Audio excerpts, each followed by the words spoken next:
ओम साई राम। श्री साई सच्चरित्र अध्याय 11 भाग 3 हाजी सिद्दीकी फाल्के। ये कोई नहीं कह सकता था कि कब श्री साईं बाबा अपने भक्तों को अपना कृपा पात्र बना ले। ये उनकी इच्छा पर निर्भर था। हाजी सिद्दीकी फाल्के की कथा इसी का उदाहरण है। कल्याण निवासी एक यवन जिनका नाम सिद्दीकी फाल्के था, मक्का शरीफ का हज करने के बाद शिरडी आए। वे चावड़ी में उत्तर की ओर रहने लगे। वे मस्जिद के सामने खुले आंगन में बैठा करते थे।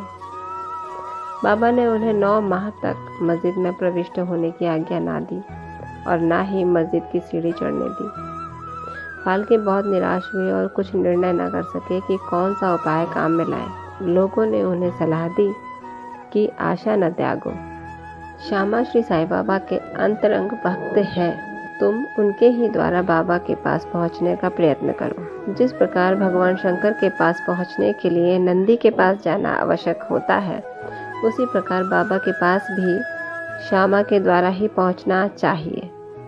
फाल्के को ये विचार उचित प्रतीत हुआ और उन्होंने श्यामा से सहायता की प्रार्थना की। श्यामा ने भी आश्वासन दे दिया कि अवसर पाकर वे बाबा से इस प्रकार बोले, बाबा, आप उस बूढ़े हाजी को मस्जिद में किस कारण नहीं आने देते? अनेक भक्त स्वेच्छापूर्वक आपके दर्शन को आया जाया करते हैं। कम से कम एक बार तो उसे आशीष दे दो। बाबा बोले, श्यामा, तुम अभी नादान हो। यदि फकीर अल्लाह नहीं आने देता तो मैं क्या करूं? उनकी कृपा के बिना कोई भी मस्जिद की सीढ़ियां नहीं चढ़ सकता। अच्छा, तुम उससे पूछाओ कि क्या वो 12वीं कुएं की निचली पगडंडी पर आने को सहमत है। श्यामा स्वीकारात्मक उत्तर लेकर पहुंचे। फिर बाबा ने पुनः श्यामा से कहा कि उससे फिर पूछो क्या वो मुझे 4 किश्तों में 40,000 रुपये देने को तैयार है। फिर श्यामा उत्तर लेकर लौटे कि आप कहें तो मैं 40 लाख देने को तैयार हूँ। मैं मस्जिद में बकरा हलाल करने वाला हूँ। उससे पूछो कि क्या रुचिकर होगा, बकरे का मांस, नाद या अंडकोश।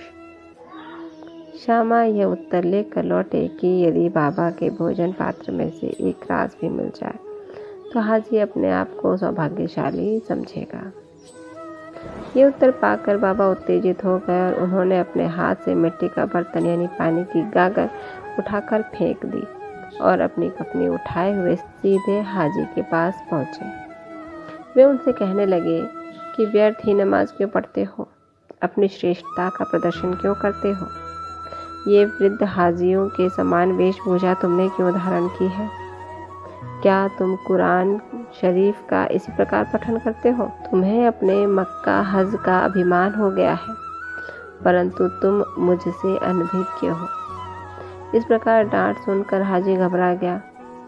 बाबा मस्जिद को लौट आए और कुछ आमों की टोकरियां खरीद कर हाजी के पास भेज दी। वे स्वयं भी हाजी के पास गए और अपने पास से 55 रुपये निकाल कर हाजी को दिए। इसके बाद से ही बाबा हाजी से प्रेम करने लगे और अपने साथ भोजन करने को बुलाने लगे। अब हाजी भी अपनी इच्छा अनुसार मस्जिद में आने जाने लगे। कभी कभी बाबा उन्हें कुछ रुपए भी भेंट में दे दिया करते थे। इस प्रकार हाजी बाबा के दरबार में सम्मिलित हो गए। ओम साई राम। बाबा को अहंकार बिल्कुल अप्रिय था। अहंकार प्रिय व्यक्तियों से उन्हें बिल्कुल घृणा होती थी। उन्हें केवल शांत स्वभाव, मृदुभाषी भक्त ही पसंद थे। कल अध्याय 11 का अगला अंश भाग 4 में बाबा का तत्वों पर नियंत्रण का अध्ययन होगा। तब तक ओम साई राम। बाबा आप सब पर कृपा बरसाते रहे, आपको कष्टों से दूर रखें। ओम साई राम।